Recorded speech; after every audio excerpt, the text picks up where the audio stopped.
അസ്സലാമു അലൈക്കും. ഇൻഷാ അല്ലാഹ്, അൽഹംദുലില്ലാഹ്. സ്വാമിയേ ശരണമയ്യപ്പ, സ്വാമിയേ ശരണമയ്യപ്പ.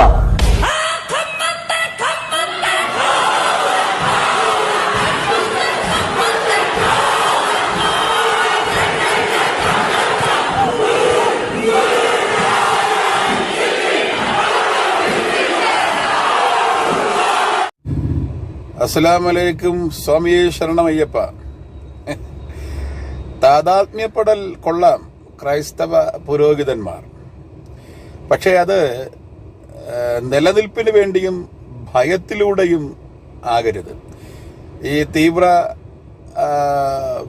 വർഗീയ ഗ്രൂപ്പുകൾ ഇന്ത്യയിൽ പലയിടങ്ങളിലും ക്രൈസ്തവ ന്യൂനപക്ഷം വരുന്ന വിശ്വാസികളെ പീഡനത്തിലൂടെ കടത്തിവിടുകയാണ്. പലതും സോഷ്യൽ മീഡിയയിലൊന്നും നമ്മൾ കേൾക്കുന്നില്ല. ഇതിനെ തുടർന്ന് പല അച്ഛന്മാരും ഭാഷന്മാരും അവരൊക്കെ ഈ നിലനിൽപ്പിന് വേണ്ടി എന്ന് പറഞ്ഞാൽ അവരുടെ FCR ഫണ്ടൊക്കെ മുടങ്ങും.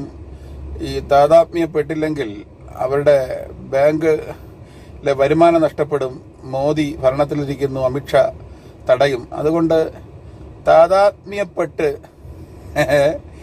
പോകുന്ന ഒരു കൂട്ടം പേർ, അവരുടെയൊക്കെ ജൽപ്പനങ്ങളാണ് ഇങ്ങനെയൊക്കെ കാണുന്നത്. അതൊന്നും യഥാർത്ഥ വിശ്വാസത്തിൽ നിന്നോ സൗഹൃദത്തിൽ നിന്നോ മനോഭാവത്തിൽ നിന്നോ അല്ല. പാപം നിലനിൽപ്പിന് വേണ്ടി. എന്തിനാ നിലനിൽപ്പ്? ഇവിടത്തെ 4-3-7 ദിവസം നിലനിൽപ്പിന് വേണ്ടി. നിത്യതയിലെ നിലനിൽപ്പാണ് മുഖ്യമെങ്കിൽ ഇതൊക്കെ കളയും, ഇതൊക്കെ സാരമില്ല എന്നാണ് ഭക്തന്മാർ പറഞ്ഞു. ഇപ്പോഴുള്ളതിനോ വരുവാനുള്ളതിനോ. അപ്പോസ്തലന്മാരൊക്കെ ക്രൂശിക്കാൻ കൊണ്ടുപോയ സമയത്ത് അവർ പറഞ്ഞു ജസ്റ്റ് വെയിറ്റ്, അവരുടെ മരണം അവർ തിരഞ്ഞെടുത്തതാണ്. യേശുവിന് അങ്ങനെയെങ്കിൽ എന്നെ ഇങ്ങനെ.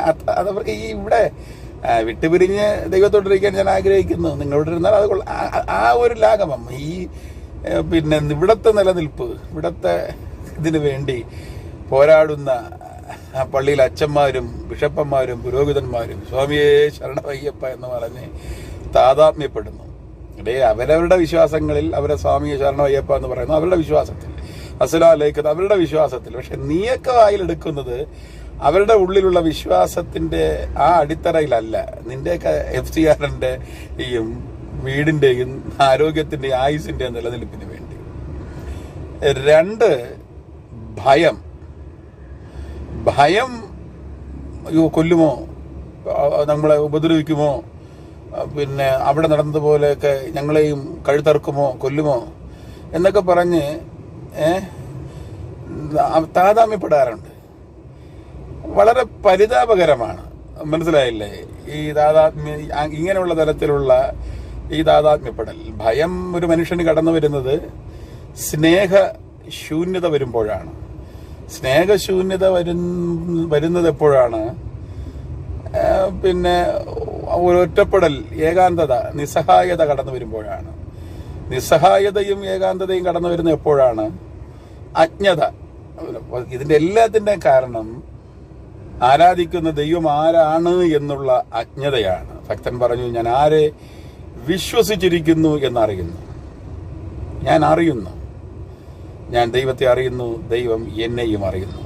ആ ഒരു അഭിനയാത്മകമല്ലാത്ത, ഒരു പ്ലാറ്റ്ഫോം പൊലിപ്പിപ്പല്ലാത്ത അന്തരംഗ അന്തസത്തയിലുള്ള കോൺഷ്യസ്, ആ ബോധം, ആ സെൻസ് ഓഫ് ലൈഫ്, നിത്യജീവനിലുള്ള ബോധം, ഈ ഇവിടത്തെ ബോധമല്ല. ആ ബോധത്തിൽ ജീവിക്കുന്ന ഒരുവനെ തൊടാൻ തീവ്രവാദങ്ങൾക്കോ ബോംബിനോ വാക്കുകൾക്കോ ഒന്നിനും കഴിയത്തില്ല. ആ വെളിപ്പാടിൽ എത്താത്തവരാണ് ഈ അവരവരുടെ മതങ്ങൾ അവരവർ സ്തുതിച്ചുകൊണ്ടിരിക്കുന്നതിനെയൊക്കെ ഇങ്ങനെയൊക്കെ എടുത്ത് സ്വാമിയെ ശരണമയ്യപ്പ വെച്ചാൽ മുഹമ്മദ് നബിയും അള്ളാഹും ബൈബിളിലിരിക്കുന്നു, ബൈബിളിലെ പ്രജാപതി ഇരിക്കുന്നു, അവിടെ അതിരിക്കുന്നു. ഈ പുസ്തകങ്ങളിലെല്ലാം അവരവരുടേതായ സങ്കല്പങ്ങളേ ഉള്ളൂ. അതിനെല്ലാത്തിനെ ക്രോഡീകരിപ്പിച്ച് ഒന്നാക്കി താതാത്മ്യപ്പെടുന്നത് എന്തിന്? ഭയം, നിലനിൽപ്പിന് വേണ്ടി. അങ്ങനെയാണെങ്കിൽ നീയൊക്കെ കണ്ട ആത്മീയം എന്താണെന്ന് പറയാം. മാരിയോ, എന്നെ കുറച്ച് പൈസ നീ പറഞ്ഞു, ഇനി ഞാൻ സോഷ്യൽ വർക്ക് ആണ് തുടങ്ങുന്നത്. ഇനി സുവിശേഷം പറച്ചിൽ നിർത്തി. ആ വാക്കിൽ തന്നെ നീ എന്താണ് നേടിയത്, എന്താണ് നീ കണ്ടത്, എന്ത് കണ്ടിറങ്ങി? സുവിശേഷം പറയുവാൻ ഞാൻ നിർബന്ധിക്കപ്പെടുന്നു. ക്രൂശിക്കപ്പെട്ട യേശുവിനുള്ള മറ്റൊന്നും അറിയാത്തവനായി നിങ്ങളുടെ ഇടയിൽ ഞാൻ അത് എങ്ങനെയെങ്കിലും ഒരുവന്റെ ഉള്ളിൽ ക്രിസ്തു രൂപകന പ്രസവേദനപ്പെടുന്നു. സുവിശേഷ ഭാരം ബർഗമനസ് പാട്ട് സുവിശേഷ ഭാരം എൻ സുമയാക മാറ വേണ്ടും എൻ ദേശ എല്ല എങ്കും നാമം സൊല്ല വേണ്ടും. അപ്പൊ നീ പറയുന്നത്, മാരിയ പറയുന്നത് സുവിശേഷം ഞാൻ. അപ്പൊ നീ കണ്ടത് എന്തരാ? ഇനി ചാരിറ്റി. അപ്പോൾ ചാരിറ്റി ഇവിടെ പിടിച്ചു നിൽക്കണമെങ്കിൽ ഇന്നത്തെ ഭരണം ഇതര മതസ്ഥരെയൊക്കെ സോപ്പിടണം. അസ്സലാം അലൈക്കും എന്ന് പറയണം, അസ്സലാം അലൈക്കും എന്ന് പറയണം, സ്വാമിയെ ശരണയ്യപ്പ. നീയൊക്കെ എന്ത് പറഞ്ഞാലും ആ മതത്തിലുള്ളവർക്ക് എല്ലാവർക്കും അറിയാം. മനസ്സിലായില്ലേ? എല്ലാ മതത്തിനും അവരവരുടെ സങ്കല്പങ്ങളും വിശ്വാസങ്ങളുമുണ്ട്. അപ്പൊ ഇവിടെ ഇരുന്നവൻ അങ്ങോട്ട് കയറിയിട്ട് താതാത്മ്യപ്പെടുന്ന ആ ഒരവസ്ഥ പലയിടങ്ങളിലുമുണ്ട്. ചിലവരൊക്കെ ഞങ്ങൾ കാവ്യിടുന്നു, ഞങ്ങൾ ഒന്നാണ്, അതാണ്, ഇതാണ് എന്നൊക്കെ പറഞ്ഞ് ഒന്നേന്നിടെ. പക്ഷെ നിങ്ങളെയൊക്കെ വായിലൂടെ ഈ കടന്നു വരുന്നത് ഇവിടുത്തെ 4, 3, 7 ദിവസം പിടിച്ചു നിൽക്കാൻ, അടികൊള്ളാതിരിക്കാൻ, പിന്നെ ആയുസ്സിന് വേണ്ടി ഈ കാട്ടിക്കൂട്ടുന്ന ഈ വിക്രിയകൾ വളരെ പൈങ്കിളിയാണ്, പരിതാപമാണ്, കഷ്ടം.